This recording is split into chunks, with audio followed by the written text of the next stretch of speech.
Hello everyone, welcome to Dr. D.V. Snow Bio channel. Today's topic is DNA to chromosome. It is also known as packaging of DNA and we are learning it in the eukaryotes. So let us start. In an eukaryotic cell, the DNA or chromosomes are found in the nucleus.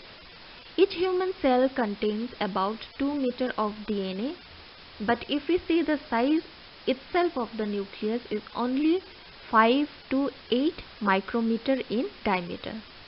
Then the question arises how this extremely long fine thread DNA fits inside the nucleus.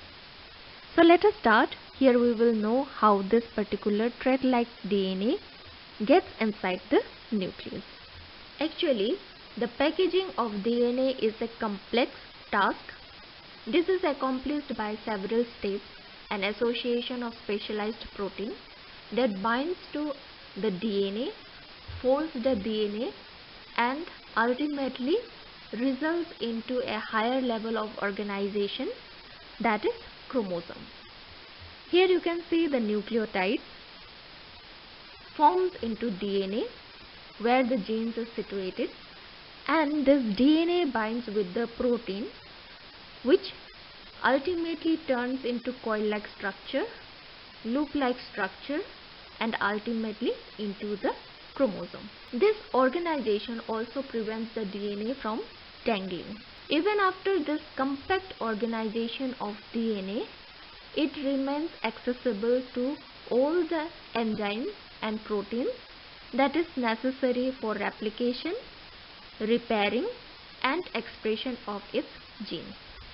In eukaryotes such as human, the DNA in the nucleus is distributed among a set of different chromosomes. Here you can see 23 pairs of chromosomes where approximately 3.2 into 10 to the power 9 nucleotides are packed. So the very first step is the formation of DNA by polynucleotide.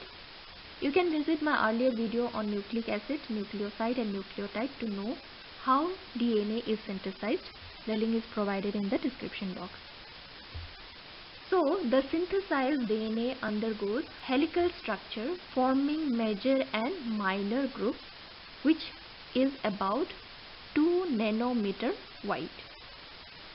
The major groups are significant as they are involved in protein binding. Then the linear helical DNA binds with specialized protein to form this particular structure which is known as bead on a string structure or chromatin structure. Now what do you mean by chromatin? Chromatin is nothing but the complex of DNA and protein. So the majority of the DNA in eukaryotic cell is packed into nucleosomes. So each nucleosome is composed of a core histone protein and core DNA wrapped around them. In between the two nucleosomes, there is naked DNA which is called as linker DNA. Now if you observe this particular structure, then you will see nucleosome look like beads and the linker DNA look like string. That is why the structure is known as bead on a string structure.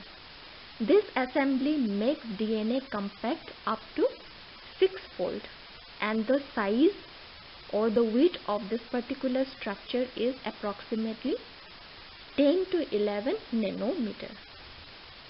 So nucleosomes are the building blocks of chromosomes. The length of DNA associated with each nucleosome can be determined using nucleus treatment. So once nucleus treatment is done, the linker DNA will get digested and only the nucleosome will remain which has histone core protein and the core DNA wrapped around that particular protein. So histone protein is made up of H2A, H2B, H3 and H4 histone molecules. Now further dissociation of this nucleosome will give you 2 molecules of H2A, 2 molecules of H2B, 2 molecules of H3, 2 molecules of H4 and 147 nucleotide pair long DNA.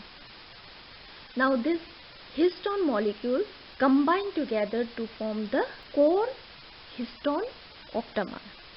And this 147 nucleotide pair long DNA wrapped around that histone core for almost 1.65 tons.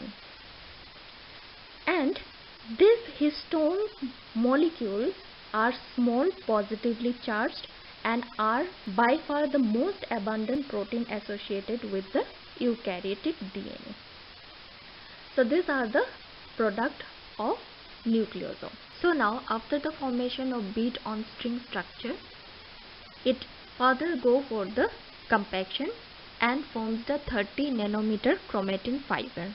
To construct this 30 nm chromatin structure, there are two molecules which are responsible. The first is the histone linker. So this is another type of histone which is not a part of nucleosome core particle. Instead, it binds to the linker DNA and is referred to as linker. So linker histone helps to pull the nucleosome together into the 30 nm fiber structure.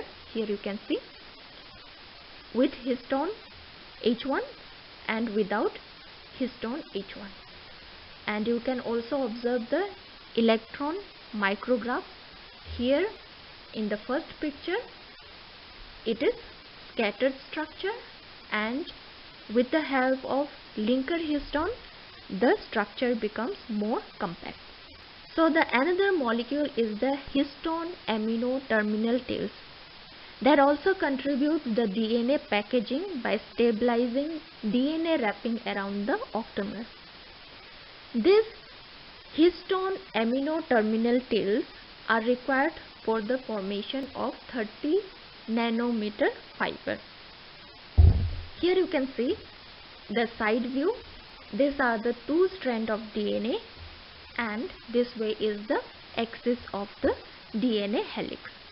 Here you can see the H3 and H2B tails emerge from between the two strands of DNA. In contrast, the H4 and H2A tails emerge either above or below the DNA helices. Now what is the significance of this? This particular emergence helps in the wrapping of DNA on the octamer more tightly, and it wraps around the histone octamer disc in a left-handed manner, plus wrapping of the DNA around the histone protein core stores the negative superhelicity. So this is the significance of this particular amino terminal tails of the core histone. Again, there are two models given for the structure of 30 nm chromatin fiber. These are solenoid model and the zigzag model. In solenoid model, the nucleosomal DNA forms a superhelix containing approximately 6 nucleosomes per turn. Here, the linker DNA is buried in the center of the superhelix and never passes through the axis of the fiber. That is why you find the hollow-like structure in the axis. The linker DNA circles around the central axis as the DNA moves from one nucleosome to the next. That makes the site and the entry and the exit point of the nucleosome relatively inaccessible. Whereas in the zigzag model, the nucleosomes formed upon H1 addition. Unlike solenoid model, the zigzag conformation requires the linker DNA to pass through the central axis. Longer linker DNA favors this particular zigzag structure or conformation. So here the linker DNA frequently pass through the central axis of the fiber, and thus the side and even the entry and exit point becomes more accessible. So after this particular stage, the DNA compact up to 40 folds. This is still insufficient to fit 2 meters of DNA into a nucleus. So additional folding is required. But how the 30 nm fiber folded to produce mitotic chromosome? The answer is not yet known in detail. But it is known that the 30 nm fiber is folded into a series of loops, and the loops further condenses to produce the interphase chromosome. Finally, the compact string of loops is thought to undergo at least one more level of packaging to form the mitotic chromosome. So here you can see the 30 nm structure has been changed into 300 nm structure, and it is a loop-like structure. And a variety of methods have been developed to identify proteins that are part of this loop-like structure, although the true nature of the nuclear scaffold remains mysterious. Two classes of protein that contribute to the nuclear scaffold have been identified. One is the topoisomerase, which is abundant in both scaffold preparation and purified mitotic chromosome. It is suggested that the topoisomerase may be the part of the mechanism that holds the DNA at the base of these loops. In addition, the presence of topoisomerase at the bottom of each loop ensures that the loops are topologically isolated from one another.